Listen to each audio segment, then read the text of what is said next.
Voyons le bon côté des choses, au moins je ne suis pas rouge de colère, comme Harrison Ford dans le film.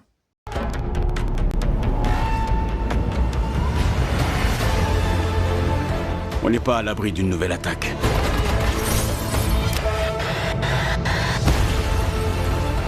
Votre garde rapprochée n'est plus fiable. Salut à tous, c'est El Critico, et aujourd'hui on se retrouve pour la critique du film Captain America Brave New World, nouveau film Marvel, sorti depuis juillet 2024, mais attention, cette année 2024, on avait eu seulement Deadpool 3, et les studios Marvel Cinematic Universe avaient décidé de faire une pause d'un an afin de reconquérir le cœur des fans de Marvel. Et Captain America, c'est le premier gros challenge de cette reprise en main de la part des studios Marvel. Mais ce n'est pas tout, car on va avoir le nouveau Captain America qui est Sam Wilson, interprété par Anthony Mackie, qui va devoir tout simplement essayer de faire oublier Steve Rogers en devenant la figure de ce nouveau Captain America. Quand le président Ross décide d'inviter Sam Wilson à la Maison Blanche afin de négocier une reprise en main des Avengers, une attaque envers le président pendant son discours sur l'adamantium va impliquer un membre de l'entourage de Sam Wilson. C'est en gros le résumé en bref du film. Bien sûr, il va se passer d'autres choses. On est quand même dans un film Captain America. C'est censé être quelque chose quand même d'assez gros, on va dire. Je trouve que les bandes annonces sont assez trompeuses. On a la première qui nous donne un aspect assez mystérieux, la deuxième qui donne un aspect plutôt très sombre, et la troisième qui nous donne tout simplement l'aspect qu'a finalement le film, un film tout simplement de super-héros, un film marvelesque, marvelien, comme on sait si bien le dire. Je trouve ça dommage de ne pas avoir assez mis en avant ce côté plutôt sombre montré dans les bandes annonces. Dans le film, on ne ressent absolument aucun moment de tension par rapport à ce qui est montré dans les deux premières bandes annonces. Au moins, ça a réussi à attirer quand même pas mal de gens. Ils ont réussi à faire un bon coup de com' en essayant de nous faire croire un espèce de film d'enquête. Mais ça reste finalement un film de super-héros. Est-ce que le film est mauvais en soi? Absolument pas. Est-ce que le film est un peu décevant? Oui. Alors il n'est pas complètement décevant, c'est pas le pire film Marvel. Faut pas abuser non plus comme certains le disent. Mais c'est un film moyen, voilà, c'est juste un film tout simplement de divertissement, et ça sera pas un film qui rentrera dans l'histoire de Marvel. Le premier gros doute qui entourait ce film, c'était tout simplement Anthony Mackie qui remplace Chris Evans en tant que Captain America, et c'est vrai qu'on a un peu du mal à oublier Steve Rogers. Sam Wilson, il a un charisme, mais il n'a pas un charisme aussi fort, aussi puissant que pouvait avoir l'ancien Captain America. Dans le film, on essaye de donner ce côté rassurant qu'avait l'ancien Captain America, mais c'est vrai qu'on n'arrive pas à souvent le retrouver malgré les tentatives du film d'essayer de faire des choses stylées. Et même après avoir vu le film, qui dure quand même 2 heures, on n'a pas encore l'impression d'avoir vu un Captain America qui apportera une très bonne image aux Avengers.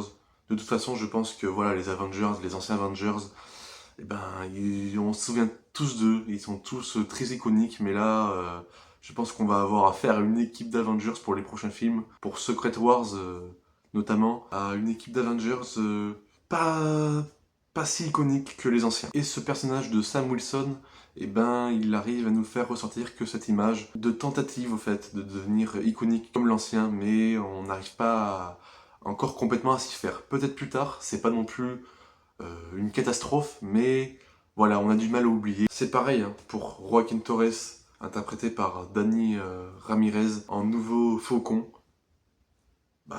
Voilà, Sam Wilson, il manque clairement dans ce personnage au fait.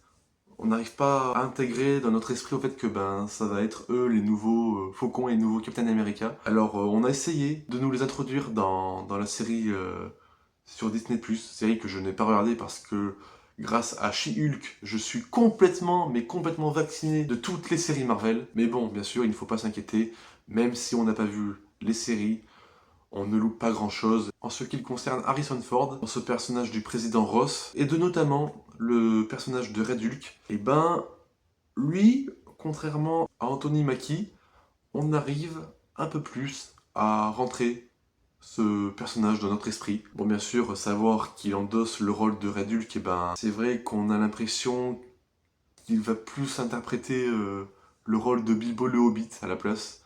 Mais ça marche plutôt bien. Après, quand vient le moment de jouer Red Hulk, là ça devient peut-être un peu plus compliqué. On a aussi ce personnage de Bradley Isaiah qui est introduit dans l'univers Marvel, qui est lui par contre l'ancien Captain America, et ça c'était plutôt intéressant de le savoir dans le film. Alors je sais pas du tout si on l'a vu dans la série sur Disney+, c'est un personnage qui a l'air très intéressant à découvrir, et que voilà, dans ce film, on le voit assez souvent, mais il sert à rien.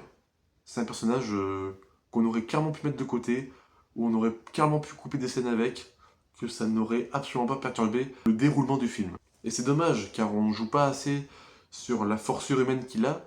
On a juste cette scène d'action dans la Maison Blanche où on le voit assez en valeur, mais une fois la scène d'action terminée, on voit un personnage tout simplement vide, et c'est très dommage. Le film n'essaye pas non plus énormément de développer ses personnages. On va plutôt être sur un film où on va essayer de suivre une intrigue coupée de plusieurs scènes d'action qui sont toutes aussi banales les unes que les autres. On a juste cette scène d'action finale qui sort un peu du lot, et encore, il n'y a rien d'exceptionnel. L'intrigue principale du film qui était l'affrontement entre ce nouveau Captain America et Red Hulk. Red Hulk qu'on voit pour la première fois dans une adaptation de Marvel à l'écran. Et là, je vais être obligé d'être négatif, car la CGI sur Red Hulk, ça marche pas vraiment. C'est plutôt moche, on n'a pas l'impression de voir un travail terminé. Je pense qu'ils n'ont pas non plus voulu mettre le paquet sur ce personnage de Red Hulk, et c'est bien dommage parce que c'est vraiment un personnage qui est assez iconique dans les comics. C'est pareil pour les fonds verts, hein. Les fonds verts c'est vraiment très moche à des moments, surtout dans la scène d'action finale où les personnages sont entourés de cerisiers. C'est censé quand même faire des assez beaux paysages, mais là ça rend assez moche, on voit clairement le fond vert qui ressort derrière les personnages. C'était plein des effets spéciaux et de la CGI du film Ant-Man 3, mais là ça pique les yeux à certains moments. Et c'est pareil pour toutes les autres scènes d'action quasiment du film. On a aussi une scène d'action où Captain America est en train de voler, et on voit aussi le fond vert qui ressort dans le ciel. C'est très mal fait. Et c'est pareil pour la scène d'action dans la Maison Blanche, où on a quand même des placements de caméra assez douteuses, on n'arrive pas à bien se situer dans la pièce au moment où il y a des personnages qui se battent.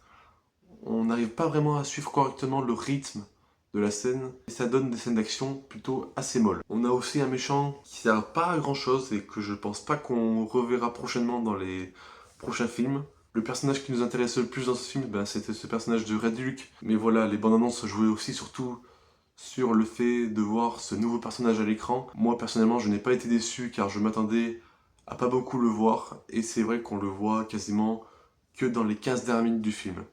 Et surtout, ce que j'ai peur maintenant, c'est est-ce que ce personnage va réellement servir à quelque chose? Je ne sais pas, et je ne crois pas trop, car après la fin du film, on va pas revoir Harrison Ford en Red Hulk avant un bon moment, peut-être voire jamais. Il me semble que ce nouveau film Captain America avait décidé d'annoncer sa date de sortie au moment où les studios Marvel allaient annoncer leur pause d'un an pour revenir en force, et on aura le droit au Thunderbolt et au film Marvel le plus attendu de cette année, qui seront les 4 Fantastiques. Ça, c'est vrai que j'ai énormément hâte, comme beaucoup de gens. Mais voilà, ce nouveau film Captain America, ça va clairement pas être un succès, mais c'est pas non plus le pire film Marvel de l'année comme l'annonçaient plusieurs personnes. C'est un film oubliable, qui ne sert pas à grand chose, mais c'est un film assez sympathique à voir et assez divertissant. N'hésitez pas à me dire si vous avez aimé le film dans les commentaires.